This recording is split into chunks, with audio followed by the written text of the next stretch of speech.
Hi hello welcome to post 360. నేను మీ మురళీ రాపల్లి. జగన్మోహన్ రెడ్డి గారు మన ప్రెస్ మీట్ పెడితే మన అందరికీ తెలుసు ఏం జరిగిందో. టన్నుల డేటా, ఒరిజినల్ ఫైల్స్ ఇలా తీసుకొచ్చి మొహం మీద కుమ్మరించాడు. మీరు చెప్పింది ఇదిరా, చేయాల్సింది ఇదిరా, మీరు చేయట్లేదు ఇదిరా అని కళ్ళ ముందు వీడియోలు వేసి ప్రూఫ్లు వేసి పీపీటీ ప్రజెంటేషన్ చేసి ఒక్కొక్కటి క్లియర్గా ఎక్స్ప్లెయిన్ చేసుకుంటూ వెళ్ళాడు. అయితే కూటమి ప్రభుత్వం వాటన్నిటిని వదిలేసి కేవలం ఎలకతోక పట్టుకుని బొక్కలోకి దూరినట్టు, ఆ బొక్కలో ఈ ఎలకతోకే అని చెప్పినట్టు అసలు విషయాన్ని మర్చిపోయారు. ఏ విషయం పట్టుకున్నారు? ప్లకార్డ్స్ పట్టుకున్నారు. అందుట్లో రప్ప అన్నారు అంటూ ఓవర్ యాక్షన్ చేస్తూ ఉన్నారు. అసలు రప్ప అంటానికి ఆ టన్నుల బండిల్స్ ఆఫ్ డేటాని, వాస్తవాలని ప్రజల ముందుకు తీసుకొచ్చిన దానికి ఏమైనా సంబంధం ఉందా? వీళ్ళు దమ్ముంటే, ధైర్యం ఉంటే నిజంగా మగపుట్టుకు పుడితే ఆ డేటా మీద కదా సవాల్ చేయాల్సింది కదా. ఆ డేటా మీద కదా సవాల్ చేయాల్సింది. ఇప్పటి వరకు టీడీపీ నుంచి కానీ, జనసేన నుంచి, బీజేపీ నుంచి కానీ ఏ ఒక్కడ కూడా వచ్చి జగన్మోహన్ రెడ్డి గారు బయటపెట్టిన డేటా పైన ఒక్కడ కూడా నోరు తెరిచి మాట్లాడలేదు. ఇది మొదటిసారి కాదు. ఇప్పటి వరకు జగన్మోహన్ రెడ్డి గారు ఎన్ని ప్రెస్ మీట్లు అయితే పెట్టారో, ఎంత డేటాని అయితే వాస్తవంగా ప్రజల ముందుకు తీసుకొచ్చి అలా కుమ్మరించి క్లియర్ గా చెప్తున్నారో, వాటన్నిటిలో దేని గురించి కూడా ఇప్పటి వరకు కూటమి ప్రభుత్వం ఒక్కసారి కూడా మాట్లాడలేదు. ఎందుకంటే వాళ్ళ దగ్గర వాస్తవాలకు సంబంధించిన డేటా లేదనేది వాస్తవం. దానిపైన మాట్లాడితే మళ్ళీ జగన్మోహన్ రెడ్డి గారు చూపించిన డేటాని డిఫీట్ చేయగలిగే శక్తి సామర్థ్యాలు, వాటిని ఒప్పించే సామర్థ్యాలు ఈలో ఎవ్వడికి లేవు. అన్ని గాలి కబుర్లు, గాలిలో మైకిస్తే గాలి కబుర్లు చెప్పడం తప్పించి ఏమి లేదనేది అందరికీ అర్థమైపోయింది ఆంధ్రప్రదేశ్లో.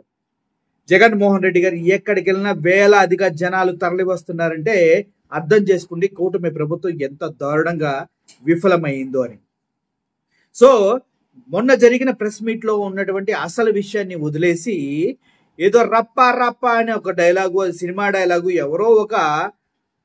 ఎవరో ఒక టీడీపీ కార్యకర్త వైఎస్ఆర్సీపీ సానుభూతిపరుడుగా మాట్లాడి పట్టుకున్నటువంటి ఆ ప్లే కార్డును చూపిస్తూ ఉన్నారు. ఎల్లో మీడియాలో ఎక్కడా కూడా ఆ వ్యక్తి టీడీపీ కార్యకర్త అంటూ ఆయన ఐడి కార్డ్స్ ఎవరు డిస్ప్లే చేయట్లేదు. కారణం ఏంటంటే భయం. ఇప్పుడు ఒకడు వైఎస్ఆర్సీపీలోకి టీడీపీ నుంచి కార్యకర్త రెన్యువల్ కూడా అయింది. 2024లో రెన్యువల్ కూడా అయింది. 2026 వరకు ఆయనకి వ్యాలిడేషన్ కూడా ఉంది. అటువంటి టీడీపీ కార్యకర్త టీడీపీ వాళ్ళని రప్ప నరుకుతామంటూ ప్లే కార్డ్ పట్టుకుంటే దాని గురించి మాట్లాడుతుంది చేత. కానీ కూటమి ప్రభుత్వం వైఎస్ఆర్సీపీ వాళ్ళే పట్టుకున్నారంటూ సొల్లు కబుర్లు చెప్పడం మొదలుపెట్టింది. సో ఈ విషయం మన వరకే ఉంటే ఓకే, కానీ నేషనల్ మీడియా వరకు తాకింది.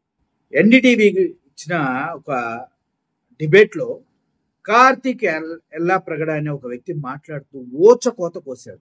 తను మాట్లాడిన ప్రతి ఒక్క మాట బుల్లెట్ లాగా కూటమి మొత్తానికి కుల్లబొడిచినట్టు అయింది. ఒకసారి ఆయన ఏం మాట్లాడాడో, ఆయన ఇంగ్లీష్ లో మాట్లాడు, నేను try to explain in Telugu, కానీ అద్రిపోయింది. మామూలుగా ఉండదు. మామూలుగా కాదు, కోత అంటే కోత నిలబెట్టి కోసి పడేశాడు. ఎవడు కూడా వైలెన్స్ ని ఎంకరేజ్ చేయరు. బట్ ఏపీలో ఏం జరుగుతుందని అడుగుతున్నాడు. There are about dozen plus press meets. None of the data is getting challenged, and now this is all diverted using cinema dialogues. No. Dozens of press meets, డజన్ల press మీట్లు పెట్టాడు జగన్మోహన్ రెడ్డి. ఇప్పటి వరకు ఆ డేటాని ఛాలెంజ్ చేసే దమ్ము ఏ ఒక్క కూటమి నాయకుడికి లేదు, ఏ ఒక్క రాజకీయ నాయకుడికి లేదు. కానీ సినిమా డైలాగులు పట్టుకుని ఎందుకు ఊగుతున్నారు మీరు? అంత సీన్ లేదా మీకు అని అడిగాడు. No one talks about fiscals. No one talks about deficits. There is dozens and dozens of data. ఇక్కడ ఫిజికల్ గా చూపించినటువంటి వాటిపైన ఒక్కడ కూడా మాట్లాడుతుంది. డజన్స్ డేటా ఉంది. దాని గురించి ఏ ఒక్కడు కూడా మాట్లాడతా లేదు. ఎందుకు? Quickly, is it time for politicians not to endorse comments which propagate violence in some way? Yes. అక్కడ రిపోర్టర్ అడుగుతున్నాడు, ఏ ఒక్కరు కూడా వైలెన్స్ ని ఎండోర్స్ చేయకూడదు, ప్రోత్సహించకూడదు. ఇది చాలా తీవ్రమైనటువంటి పరిణామం అంటూ రిపోర్టర్ మాట్లాడుతున్నాడు. దానికి ఈయన ఇచ్చిన కౌంటర్ చూస్తే తెమ్మ తిరిగిపోయింది అంతే. It is every politician's responsibility not to endorse violence. There's no ప్రతి ఒక్క పొలిటీషియన్ యొక్క రెస్పాన్సిబిలిటీ వైలెన్స్ ని ఎండోర్స్ చేయటం అనేది తప్పు అనేది. Question about it. You asked Mr. Lokesh why is he holding that Red Book Constitution in the state of Andhra Pradesh. కరెక్టే, కానీ లోకేష్ అనే వ్యక్తి ఎందుకు రెడ్ బుక్ చేతిలో పట్టుకొని, ఆ బ్లడీ రెడ్ బుక్ చేతిలో పెట్టుకొని ప్రతిసారి చూపిస్తున్నాడు అని ఆయన అడిగాడు. ఎందుకంటే వైలెన్స్ ని ఎండోర్స్ చేయలేనప్పుడు ఆ రెడ్ బుక్ అనే దాన్ని ఎందుకు తీసుకొచ్చి ప్రతిసారి ప్రజల ముందు చూపించి దాన్ని గొప్పగా చెప్తున్నాడు చెప్పండి అని అడిగాడు. పక్కనే టీడీపీ ఒక ఆవిడ ఉంది, ఆవిడ పేరు ఆవిడ వెంటనే తలకాయ తిప్పేసుకుని దొరికిపోయామరా బాబు అన్నట్టు ఎక్స్ప్రెషన్ పెట్టింది. Mr. Lokesh, why is he holding that Red Book Constitution in the state of Andhra Pradesh? Mr. Lokesh, why is he holding that Red Book Constitution in the state of Andhra Pradesh? Mr. Lokesh, why is he holding that Red Book Constitution in the state of Andhra Pradesh? చండాలంగా ఉంది expression కూడా నిజంగా. Is the great Dr. B.R. Ambedkar is given enough importance and the Constitution of India is given importance? Ask them what is that bloody red book is holding in his hands and constantly referring, is this enough? What all? B R Ambedkar రాజ్యాంగం ఉండగా ఈడెవడో ఆ bloody red book ను పట్టుకుని ఎందుకు ప్రతిసారి చూపించి రెచ్చగొడుతున్నాడు అనేది విషయాన్ని ఫస్ట్ చెప్పాలి. ఇది రెడ్ బుక్ రాజ్యాంగం నడుస్తుందా లేదంటే బిఆర్ అంబేద్కర్ గారు రాసిన రాజ్యాంగం ప్రకారం నడుస్తున్నామా అని అడిగాడు. ఏం అడిగాపోయా, తింపి పండుకే అనుకో. Karthik Yellapragada excellent voice. What's happening? Is this a Red Book Constitution or do we have Constitution of India written by great Dr. B.R. Ambedkar in the state of Andhra Pradesh? We're all bewildered. People are getting confused just because in the 1 year of betrayal we have made that whole thing a huge success. As I keep questioning, they do not challenge the data. They do not challenge what Jagan Mohan Reddy has told in terms of fiscal, economics, etc. They always actually downplay all of that. There's no even one objective conversation so far. TDP జోష్ నగర్ అక్కడ పాపం తలకాయ కొట్టుకుంటున్నారు. ఏంద్రా నాకు ఇచ్చిన కర్మ, ఆడెవడో రెడ్ బుక్ చూపిస్తాడు, ఈడేమో నేషనల్ మీడియాలో మా పరువుని ఏదో చూసినట్టు ఊరికనే వదిలేస్తున్నాడు అంటూ పాపం జోష్ నగర్ ఎక్స్ప్రెషన్స్. నిజం చెప్పాలంటే అంత డేటా ఉంటే ఏమీ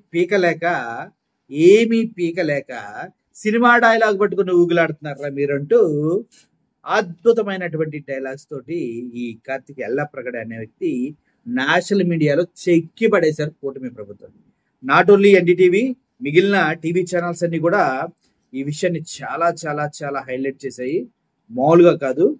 నిజం చెప్పాలంటే ఎన్డీటీవీ ఒకటే అందరూ అనుకుంటే అది మాత్రం చాలా తప్పే. నేను రప్ప రప్ప రప్ప రప్ప అంటే మామూలుగా ఉంటుంది అనుకున్నారేమో, అల్లాడించి పడేస్తున్నారు నేషనల్ మీడియాలో.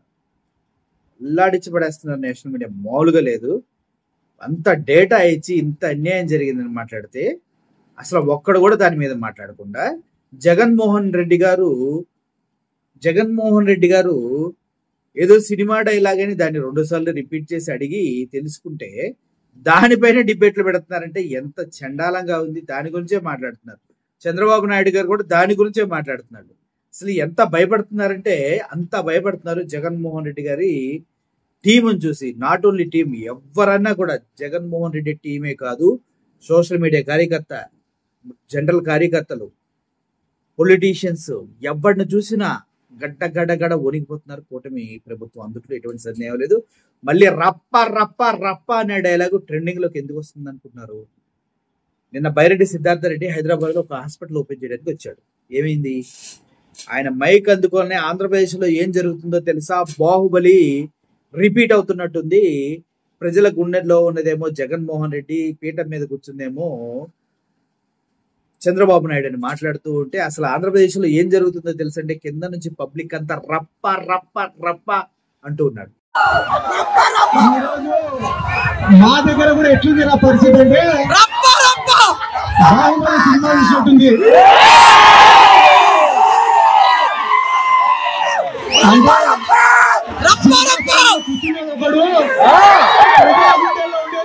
రప్ప రప్ప రప్ప ట్రెండింగ్ లోకి రావడానికి కారణం జగన్మోహన్ రెడ్డి.